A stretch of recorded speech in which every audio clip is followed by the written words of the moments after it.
ஆவேசத்தோட போற தமிழ்ச்செல்வி சேதுவோட முகத்துல காரி துப்பி ஓங்கி பலார்னு 4 அரை அரைஞ்சு குழந்தைய குடுடா அப்படின்னு பிடுங்கிட்டு வந்தா நல்லா இருக்கும்னு நீங்களும் நினைச்சா இந்த வீடியோவுக்கு லைக் பண்ணிட்டு வாங்க நாளைக்கான ப்ரோமோக்கான ப்ரிடிக்ஷன் என்னன்னு பார்க்கலாம். தமிழ்ச்செல்வி அந்த கல்யாண மண்டபத்துக்குள்ள ஆவேசமா போறாங்க. பின்னாடியே வசந்தியும் பெண் குழந்தைய தூக்கிட்டு அடி தமிழ் கொஞ்சம் மெதுவா போடி, இன்னைக்கு தானே டெலிவரி ஆயிருக்கு, எனக்கு பயமா இருக்கு தமிழ், கொஞ்சம் சொன்னா கேளு தமிழ் அப்படின்னு சொல்லிட்டு பின்னாடியே ஓட அங்க மன மேடையில போட்டோ எடுத்துக்கிட்டு இருக்க சேது அதிர்ச்சியோட பாக்குறாரு உள்ள தமிழ்ச்செல்வி நுழையிறத. அதே சமயம் அங்க நிக்கிற ஈஸ்வரியோ இவ எதுக்கு வந்தா வரட்டும், பின்னையும் கல்யாணம் முடிஞ்சிருச்சுல, நல்லா பார்த்துட்டு வயிறு எரிய வெந்துட்டு போகட்டும் அப்படின்னு கெத்தா நிக்கிறாங்க. அதே சமயம் நேரா போன தமிழ்ச்செல்வி சேதுவோட சட்டையை எட்டி பிடிச்சு எங்கடா என் குழந்தை அப்படின்னு கேட்குறாங்க. உடனே சேதுவோ இதை பாரு, முதல்ல சட்டையிலிருந்து கையை எடு, இங்கே பாரு வாடா போடான்னு பேசினா மரியாதை கேட்டுடும், கல்யாண மண்டபத்தில் இத்தனை பேர் இருக்காங்கன்னு பார்க்க மாட்டேன் அப்படின்னு சொல்லிட்டு சேதுவும் சொல்ல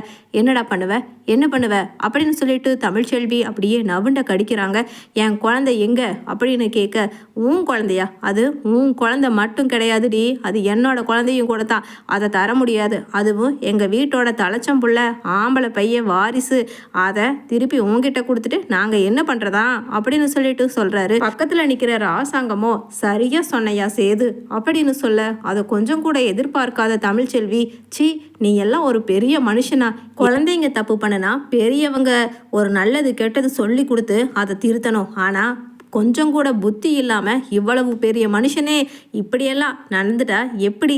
அசிங்கமா இருக்கு, என் குழந்தை எங்க, இங்க இருக்கிறவங்க எல்லாரும் சொல்றீங்களா இல்ல நான் போலீஸ் ஸ்டேஷன்ல போய் உட்காருவேன், ஆஹா இல்ல போலீஸ்காரங்களையும் கூட்டிக்கிட்டு வந்து இங்க மண்டபத்துக்கு முன்னாடி உண்ணாவிரதம் இருப்பேன் அப்படின்னு சொல்லிட்டு அங்க தமிழ்ச்செல்வியும் சொல்ல பக்கத்துல நிக்கிற செல்லதுரையோ ஐயா நான் உங்களை கும்பிட்டு கேட்டுக்கிறேன், தமிழோட குழந்தைய கொடுத்துருங்க அப்படின்னு சொல்ல உடனே அப்பத்தாவும் நான் தெரியாம கொண்டு வந்து கொடுத்துட்டேயா, அந்த குழந்தைய கொடுத்துருங்க, பெத்தவ மனசு எனக்கு புரியாம இல்லை, இருந்தாலும் அந்த குழந்தைய காரணம் காட்டியாவது இந்த கல்யாணத்தை நிறுத்தி போடலாம், எப்படியாவது அதை பார்த்தாவது இவன் அந்த ஐஸ்வர்யா கழுத்துல தாலியை கட்ட மாட்டான்னு அவசரப்பட்டு கொண்டு வந்து கொடுத்தேன், மோகனா எங்கம்மா அந்த குழந்தை அப்படின்னு கேட்குறாங்க. உடனே மோகனாவும் அத்தை அதை ஏங்கத்தை கேட்குறீங்க, குழந்தைய வளர்த்துறதுக்குன்னே ஒரு ஆளை ஏற்பாடு பண்ணி உங்க மகன்தான் அந்த குழந்தைய பார்த்துக்க சொல்லி அனுப்பி வச்சிருக்காரு அப்படின்னு மோகனாவும் அழுகிறாங்க. கல்யாண மண்டபத்துக்கு உள்ளேயே கீழே வந்து உட்காந்துடுறாங்க தமிழ்ச்செல்வி. இப்ப இந்த இடத்துலயே எனக்கு என் குழந்தைய கொடுத்தா தான் நான் இந்த இடத்த விட்டு நகர்வேன்,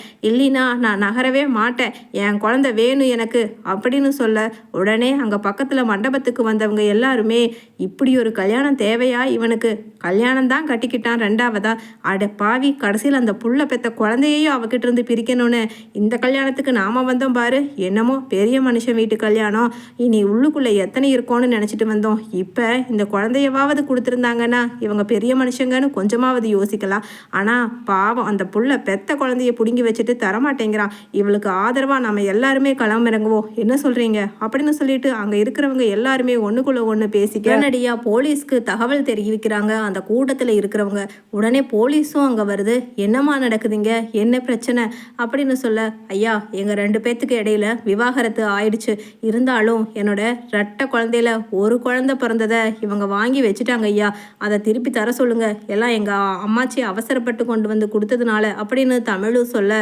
உடனே அங்க சேது சொல்றாரு அது இவளுக்கு மட்டும் பிறந்த குழந்தை இல்லை இன்ஸ்பெக்டர், எனக்கும் பிறந்த குழந்தை தான், அதெல்லாம் இவகிட்ட திருப்பி தரவே முடியாது, அது எங்க கிட்ட பத்திரமா நல்லா வளர்ந்து என்ன மாதிரியே ஒரு சிங்க குட்டிய ஆளாகி நிற்பான், அப்ப எங்க வீட்டு வாசல்ல வந்து நின்று என்னோட சிங்க குட்டிய ஆளாக்கி நான் வளர்த்தி இருக்கிறத பார்த்துட்டு போக சொல்லுங்க அப்படின்னு சொல்லிட்டு மீசைய முறுக்குறான் அங்க இருக்கிற சேது. அங்க ராஜாங்கமும் இன்ஸ்பெக்டர் கிட்ட வந்து இதை பாருங்க இன்ஸ்பெக்டர், அதுவும் 2 குழந்தை பிறந்திருக்கு, நியாயப்படி பார்த்தீங்கன்னா பெண் குழந்தை அவங்க அம்மா கிட்ட வளரணும், ஆண் குழந்தை அவங்க அப்பா கிட்ட வளரணும், சட்டப்படி அதுதானே, அதனால தான் சேது குழந்தைய கொடுக்க மாட்டேங்கிறான் அப்படின்னு சொல்ல உடனே சட்டப்படி நீங்க சொல்றது சரிதான் சார், ஆனா என்ன இருந்தாலும் பிறந்து ஒரு நாள் கூட ஆகாத குழந்தை அப்ப எப்படி சார் அவங்க அம்மா இல்லாம உங்களால வளர்த்த முடியும், எனக்கு என்னமோ அந்த குழந்தை அவங்க அம்மா கிட்ட தாய்ப்பால் குடிச்சு நல்லா ஊட்டச்சத்து சுதந்திரத்தோட வளர்ந்ததுக்கு அப்புறமா எந்த குழந்தை யார்கிட்ட போகிறதுங்கிறத நீங்கள் கோர்ட்டில் போய் தீர்மானம் பண்ணிக்கங்க சார். ஆனால் இப்போ மனிதாபிமானத்தோட நான் சொல்கிறேன், அந்த குழந்தைய கொடுத்துருங்க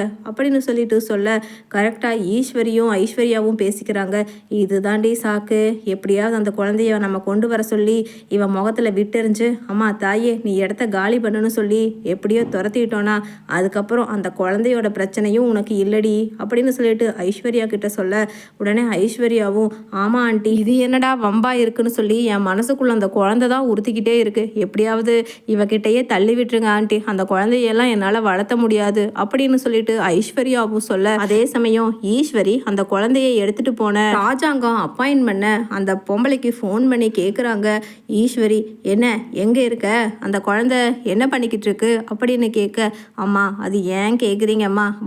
வாழுன்னு கத்திக்கிட்டே இருக்குமா, அது என்ன பண்ணாலும் அது தூங்குறதும் தெரியல பசியும் தெரியல, எனக்கே கஷ்டமாக இருக்குது, எத்தனையோ குழந்தைய வளர்த்திருக்கேன், ஆனால் இது கொஞ்சம் ஒரு வெள்ளத்தனமான குழந்தை தான்மா அப்படின்னு சொல்லிட்டு சொல்கிறாங்க. உடனே அதானே வெள்ளத்தனமான குழந்தை தான், நான் சொன்னபடி நீ காரியத்தை முடிச்சிடுவதானே அப்படின்னு கேட்க, அம்மா நான் முடிச்சிடுவேம்மா அப்படின்னு சொல்லிட்டு அந்த பொண்ணும் அந்த லேடியும் சொல்கிறாங்க. ஆமாம், ஏன்னா என்னைக்கு இருந்தாலும் 10 வருஷங்கிறது 20 வருஷம் கழித்து இந்த சேதுபதி பையன் தானே, அப்புறம் இருக்கிற சொத்து முழுக்க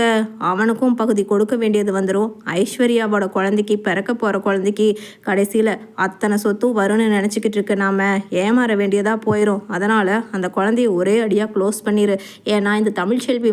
இப்போ இங்கே போராட்டம் பண்ணிக்கிட்டு இருக்கா, இப்போ பேச்சுவார்த்தை நடந்துக்கிட்டு இருக்கு, எப்படியாவது இன்ஸ்பெக்டர் அந்த குழந்தைய தமிழ்ச்செல்வி கிட்ட திருப்பி கொடுக்கணும்னு தான் பேச்சுவார்த்தை முடியும்னு நினைக்கிறேன், அதுக்கு முன்னாடி நீ அந்த குழந்தைய கொடுத்துரு,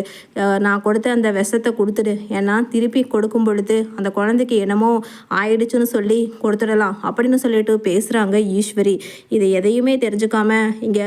தமிழ்ச்செல்வியும் போலீஸும் ராஜாங்கம் சேதுபதினு எல்லாருமே நின்று பேசிக்கிட்டு இருக்க, என்ன வர்றியாம்மா, நான் தான் ஃபோன் பண்ணி குழந்தைய எடுத்துகிட்டு வர சொல்லிட்டேனே அப்படின்னு ராஜாங்கம் அந்த லேடிக்கு ஃபோன் பண்ண உடனே அந்த லேடியும், ஐயா என்ன ஆச்சுன்னு தெரியலங்க ஐயா, குழந்தை வாயில் நுரையாக தள்ளுது, அதுக்கப்புறம் என்ன பண்ணுறதுன்னு தெரியல ஐயா, எனக்கே ஒரு மாதிரி இருக்குது அப்படின்னு சொல்ல உடனே எல்லாருமே பரிதவிச்சு போயிடுறாங்க. என்னது குழந்தை வாயில் நுர தள்ளுதா, அது எப்படி, அதுக்கு பின்னாடி பிறந்த குழந்தை நல்லா இருக்கே, ரெண்டும் ஒட்டுக்கா பிறந்தது தானே, அந்த குழந்தைக்கு மட்டும் என்ன ஆச்சு, அட பாவிங்களா, என்னோட வாழ்க்கையை தான் முடிச்சு இப்படி என்னோட நிலைமையை கஷ்டப்படுத்தி என் குழந்தைய பெத்த எனக்கு இப்படி என் குழந்தைக்கும் மறுபடியும் ஒரு கஷ்டத்தை கொடுப்பீங்கன்னு நான் நினச்சி கூட பார்க்கல இன்ஸ்பெக்டர், எனக்கு என்ன ஆனாலும் தெரியாது, என் குழந்தை வேணும் அப்படின்னு சொல்லிட்டு சொல்கிறாங்க. அங்கேயே உட்காந்துட்டு உடனே ராஜாங்கமும் அந்த குழந்தைய எடுத்துகிட்டு வா அப்படின்னு சொல்லிட்டு ஃபோன் பண்ண குழந்தை கண்ணெல்லாம் மேலே போய் அப்படியே வாயில் நுர தள்ளி எடுத்துகிட்டு வர்றாங்க அந்த லேடி. அதை பார்த்துட்டு அடைச்ச என்ன என் குழந்தைய என்னமோ பண்ணியிருக்கீங்க அப்படின்னு தளத்தலையாக அடிச்சுட்டு அங்கே அழுகிறாங்க தமிழ். அதே சமயம் உன்னை சும்மா விட மாட்டேன்டா, என் குழந்தையவே நீ கொல்ற அளவுக்கு துணிஞ்சிட்டேல, சீக்கிரமாக ஹாஸ்பிட்டல் போகணும் அப்படின்னு சொல்லிட்டு பரிதவிப்போடு பார்க்க சேதுபதியும் அப்படியே பரிதவிப்போட குழந்தைக்கு பின்னாடியே ஓட ஐஸ்வர்யா பிடிச்சு இழுக்கிறாங்க. இப்போ என்னங்க நம்ம 2 பேரும் இன்னொரு குழந்தை, அதுவும் ஆண் குழந்தையே நீங்கள் ஆசைப்படுற மாதிரி பெற்றுட்டா போச்சு, எதுக்கு இப்படி அவசரப்படுறீங்க, அது செத்துட்டு போகட்டும் அப்படின்னு ஐஸ்வர்யா சொல்ல ஐஸ்வர்யாவோட கண்ணத்தில் ஓங்கி பல்லார்னு அரைஞ்சு அவசரமாக ஹாஸ்பிட்டலுக்கு எடுத்துகிட்டு போகிற அங்கே பக்கத்தில் கூட்டத்தில் அங்கே வந்திருந்த உறவுக்கார கல்யாணத்துக்கு வந்த பெண்மணி ஒருத்தர் டாக்டர் இமீடியட்டாக நான் இதுக்கு இங்கே ஃபர்ஸ்ட் எய்ட் பண்ணாவே அது க்யூர் ஆயிருங்க, சீக்கிரமாக வாங்க அப்படின்னு குழந்தைய எப்படியோ நெஞ்செல்லாம் தட்டி அந்த குழந்தைய வாமிட் பண்ண வைக்கிறாங்க. இனி ஹாஸ்பிட்டலுக்கு எடுத்துகிட்டு போங்க, எந்த ப்ராப்ளமும் வராதுன்னு அனுப்புகிறாங்க. ஈஸ்வரி முகத்தில் கரிய பூசி நிற்கிறாங்க.